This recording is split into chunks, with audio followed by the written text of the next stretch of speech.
Je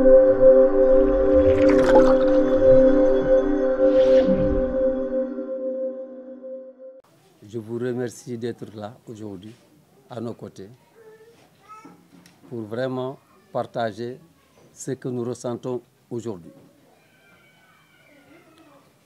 Et pour commencer, voilà, les faits ont duré. Ça fait 42 jours aujourd'hui que mon neveu est dans les frigos. Et ce n'est pas bien. Moi, je dénonce cela.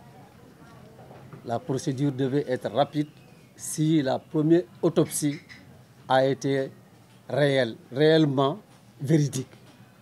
Mais ce qu'on a entendu, ce qui a été dit sur la première procédure, ne nous convenait pas.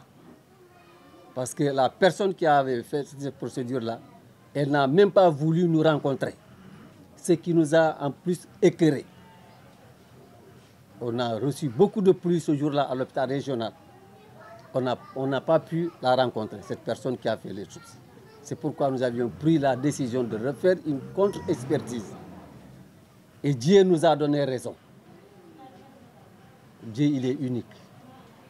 Il nous a donné raison. Maintenant, les auteurs ou complices, de près ou de loin de cet acte, Dieu les jugera. Nous, on n'a aucun pouvoir. Seul Dieu a le pouvoir. Il est éternel. Dieu connaît cette personne et cette personne sera poursuivie par son passé jusqu'au jour qu'elle va être enterrée, comme Idrissa Goudiaby va l'être. On a eu du mal. J'ai transporté le corps d'Idrissa le dimanche passé, on est arrivé à Dakar à 15h. L'autopsie a eu lieu le lundi. À 15h le lundi, on a quitté Dakar pour rentrer. On est arrivé ici à minuit. Vous connaissez l'état de la route. Le tronçon Ziguinchor-Sénoba, rien que Ziguinchor-Sénoba, vraiment avec le défunt, même une personne saine. Je ne te dis pas quelqu'un qui est dans une caisse là, glacée comme un poisson là, mais ça fait mal. On a ramené le corps. Et on a demandé, on a envoyé des notables hier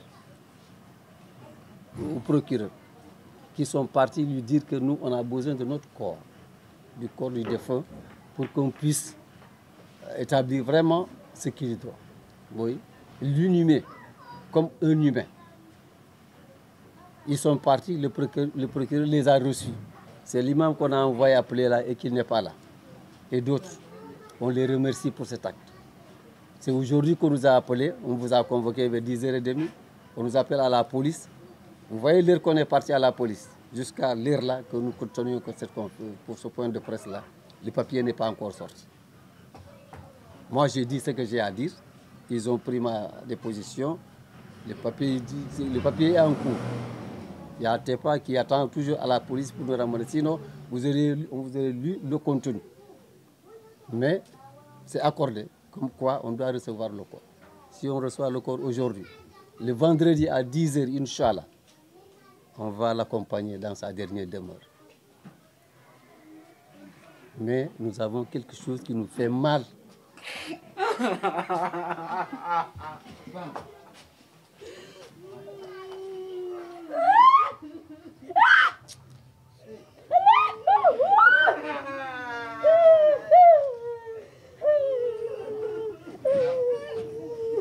Vous croyez que cela peut passer impunément? Même si nous, on n'y peut rien, mais Dieu va nous aider. Dieu va nous venir en aide. Parce que le sang d'Idrissa Goudiaby, là, le Goudiaby qui est versé, je ne dis pas n'importe quoi, le Goudiaby de cette maison-là. Ah non. Tant que ça ne vous arrive pas, vous n'allez pas sentir l'impact, la douleur. Il faut que ça vous arrive pour que vous sentiez la douleur. Un gosse ambitieux, quand on lui demande de se marier, il dit que non, lui, il n'est pas prêt. On t'achète un véhicule pour un taxi, il n'est pas prêt. Lui, il va reconstruire la maison et il va partir.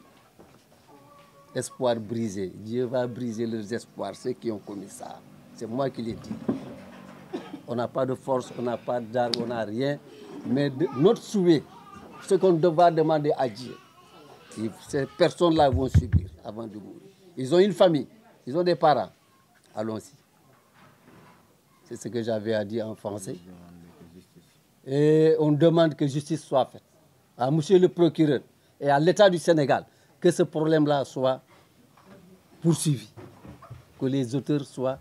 Parce qu'on ne peut pas continuer à tuer sans coupable. Il y a un coupable quelque part. Il y a des coupables. Où sont ces coupables?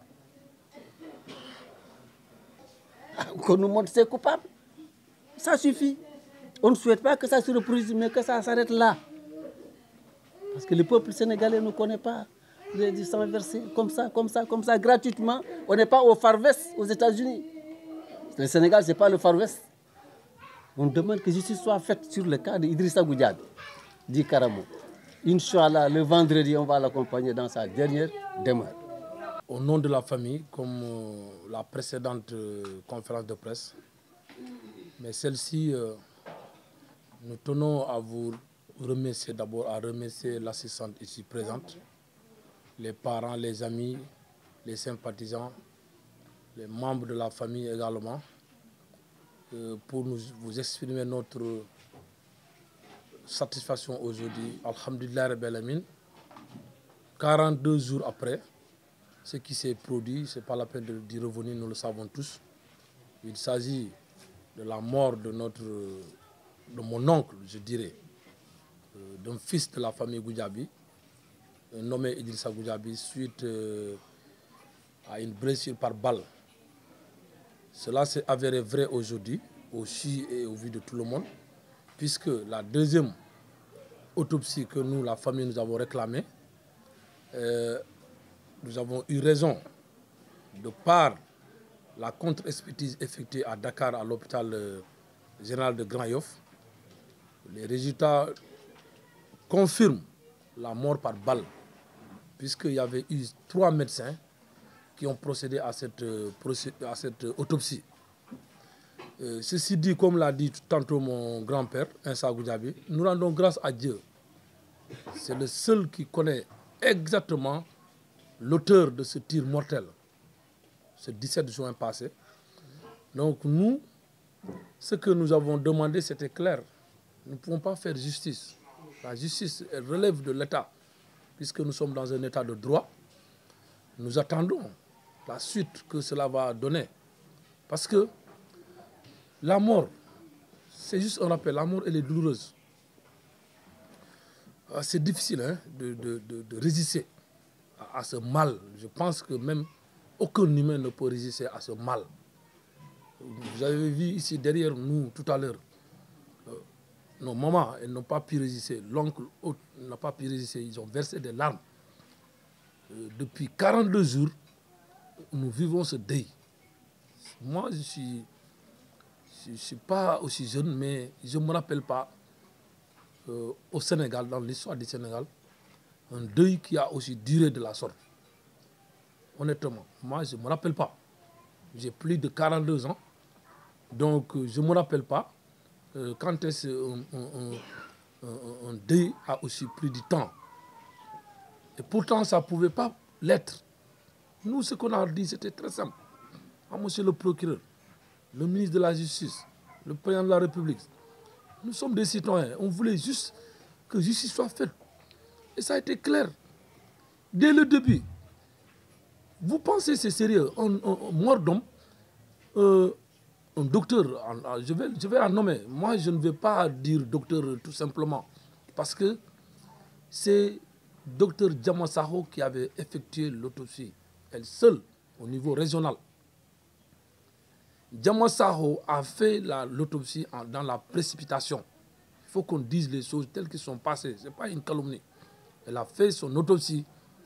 Et le lendemain, qu'est-ce qu'elle dit? Elle dit que voilà, verbalement, de manière orale, voilà, vous savez, ce que vous pensez, c'est pas ça. Votre fils n'a pas été tué par balle. C'est arme blanche.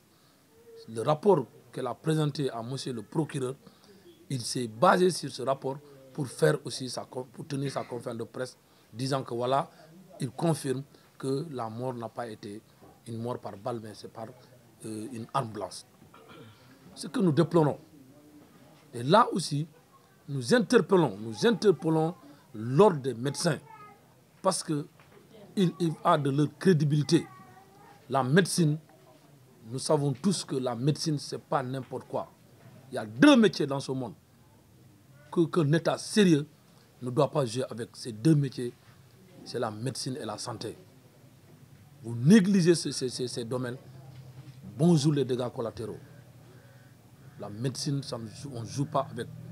Voilà ce qui nous est arrivé aujourd'hui. Moi, je ne connais pas Djama Sakho, je n'ai jamais entendu parler de Djama Sakho, ni tête l'autopsie qu'elle a effectuée en catimini, et c'est cette autopsie qui a conduit à ce deuil aussi long, ce deuil, je répète, ce deuil aussi long que le Sénégal n'a jamais vécu. 42 jours aujourd'hui. Donc cette dame, nous l'interpellons vraiment qu'elle soit consciente. Il y a un fait, la mort, un humain, tout ce que nous sommes, Inch'Allah Rabbi, je ne sais pas quand et comment, mais nous serons mis dans un trou parallélépipédique. Ça, c'est incontestable. Donc chacun de nous sache qu'un jour ou l'autre, tu seras mis dans ce trou et tu seras devant Allah Tout-Puissant, que tu rendras compte, Inch'Allah Rabbi, de ce que tu as fait dans ta vie, surtout quand il s'agit de mort d'homme par balle. Moi, je pense que là, il devait y avoir quelque chose de sérieux. Pour terminer, une fois encore, la famille Goudiaby lance un appel, non, interpelle la justice, dirais-je. Nous interpellons la justice par rapport à ce fait, que justice soit faite, nous réclamons. Et si cela n'est pas fait, Inch'Allah Rabbi, mon grand-père, il l'a dit, il a été clair, il a insisté là-dessus. Dieu rendra cette justice avant que nous quittions ce bas monde. Inch'Allah Rabbi. Ça, que les coupables soient rassurés, qu'ils sont avertis. Ce n'est pas une menace, non. Nous ne sommes pas une famille violente, nous ne sommes pas une famille menaçante. Mais c'est un fait qui sera... Ça, c'est à la coulée, allez, Inch'Allah Rabbi. Donc, voilà ce que nous avons à dire.